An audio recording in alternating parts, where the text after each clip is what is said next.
No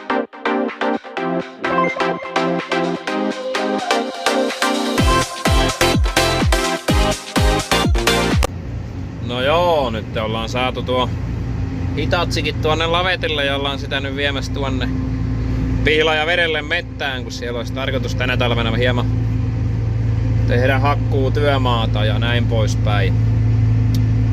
Sitten olisi vielä, en tiedä viekö vielä tämän päivän aikana, niin se 840 Valmetin vielä ajokoneen tuosta kans mettähän, että tää on tällaista istumista ja ajamista nyt ja katsoa, kun ihmiset yrittää autoilla tyhmissä paikoissa ohitte, mutta siellähän se Hitachi tulee nätisti perässä. Et tässähän nyt on 195 Valtra on nyt veturina, että oishan se nyt 151, olisi vähän ripeämmin tullut nuo mäet ylös, kun siellä on pikkuisen enemmän tehoakin, mutta tämä on tälleen huomattavasti matkamukavempi, kun tämä vaan saa vauhtiin, niin vaikkei siinä hirviä eroa olekaan, että mennäänkö 57 vai 50, mutta silleen kuitenkin tämä on vähän luotettavampi, että 151 on tuo vetokoukku siinä mallissa, että peljättää, että kun katkiaako, niin ilkeä jos tuokin tuosta tipahtaa yhtäkkiä tipahtaakin risteyksestä ja tien päällä tuosta, niin sitten vähän mietitäänkin sitten seuraavaa peliliikettä, että mitäs sitten sen jälkeen. Ja joo, tässähän on 8 kilometriä Sähtärin eläinpuistoon, mutta ei nyt mennä pandoja katsomaan. Vai onkohan ne piru vie jo pandat jo lähetetty lentokoneella takaisin sinne mihinkä Kiinaan, vai mistäs ne pandat nyt olikaan tänne lakeuksille tullut, mutta ei nyt enää kyllä ei olla lakeuksilla, kun ollaan Ähtärissä, mutta kuitenkin katsoin, ottais vähän vielä sitten videomateriaalia tuosta, kun ajetaan kone pois lavetilta ja sitten kun on tuo mettäkoneen vuoro, niin katsoin, jos siitäkin vielä tähän ottaisi jotakin videomateriaalia, mutta toisaalta nyt on ihan hyvä keli ajella, kun tuossa nyt viime viikonloppuna oli sen verran lunta tuli, että olisi ollut aivan turha lähteä lavetilla näitä vehkeitä viemään, mutta nyt onneksi oli kelit suotuiset, on ollut nyt vähän lämpöistä, niin ei tarvitse mustaa jäätä pelätä, mutta ei oikein enää sitten illalla, kun tässä on muutama vittumainen mäki tulla ylös ja alas, niin koneen kanssa varsinkin, niin ei oikein hirviä myöhään viitti enää lähteä konetta sitten tänne päin kelekkomaan, että siinä on sitten aina omat haasteensa tietenkin ja näin poispäin, että menee mieluummin tälleen ihan varman päälle, mutta katsotaan, jos ne ottaa vielä sitten videota tuosta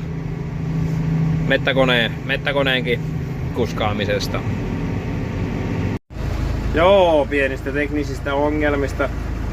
Ihmettelin, kun ei kääntynyt enää tästä, vaan kääntyi vaan ratista, niin unohdin, että pitää tuo näyttö laittaa tuolta takaa päälle, jotta saadaan suuntakin pelaamaan oikein päin ja kääntymään täältä rullasta kone niin kuin se kuuluukin.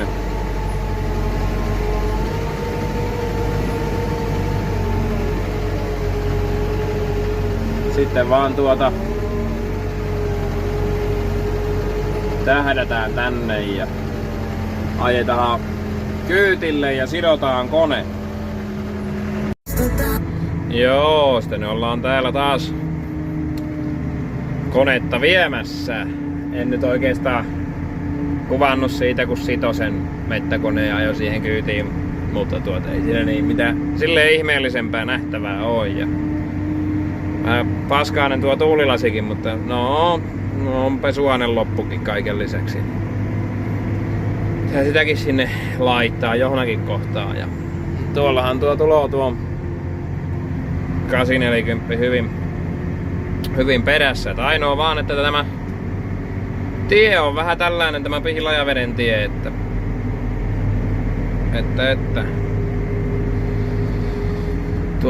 on silleen ilkiä tilikkutäkki, mutta se nyt onneksi sitten rajan jälkeen kun mennään, niin huomattavasti parantuu tie.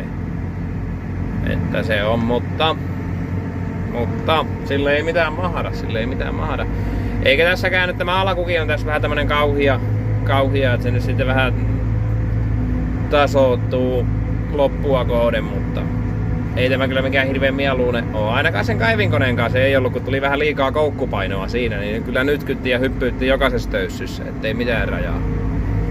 Sitten tämän mettäkoneen saa silleen paljon fiksummin ajettua tuonne ja lastattua, että ei tulee aika hyvin se painojakauma tuohon. Ja katsotaan nyt vielä, jos siellä ottaa videon tuolla, kun on kone ajettu pois kyydistä. Joo. Nyt ollaan täällä mettässä ja jos tuosta suunta päälle ja sitten lähdetään varovasti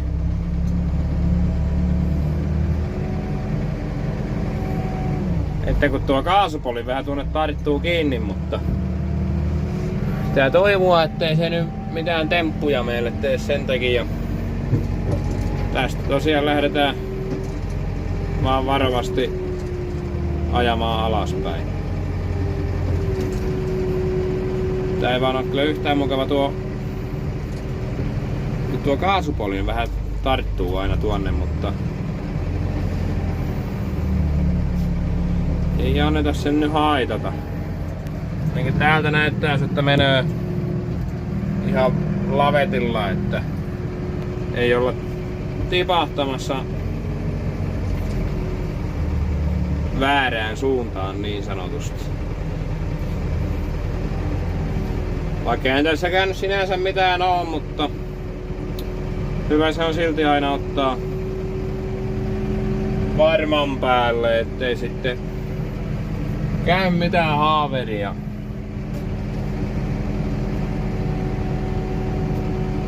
Ja näin alkaa meillä tämä koppikin laskeutumaan nähtävänsä alas täältä.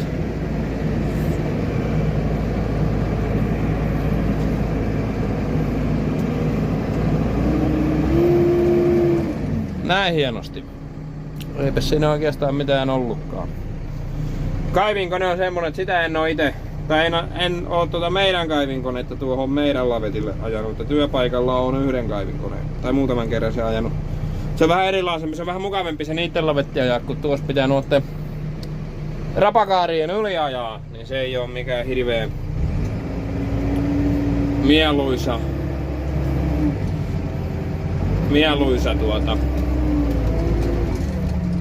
Kokeillaan nyt saataisko me nyt niin, että lyödään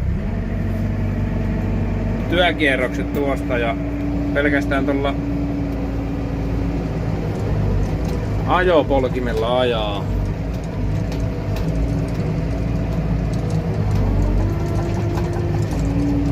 Toivotaan, ettei sieltä mitään tuu. Ei kai. Vähän survotaan tätä tietä, niin kun ei nyt kuitenkaan tästä tiellä aivan viittinyt ottaa pois kyydistä, että jos sieltä olisi joku sattunutkin tulemaan tuolta, niin silleen, että no nyt saat odottaa. Joku, jolla olisi ollut vaikka kiirekin johonkin jopa, niin mieluummin tuossa vähän syrjemmässä. Laitetaan tämä tuonne mettään talteen ja lähdetään kotia kohti.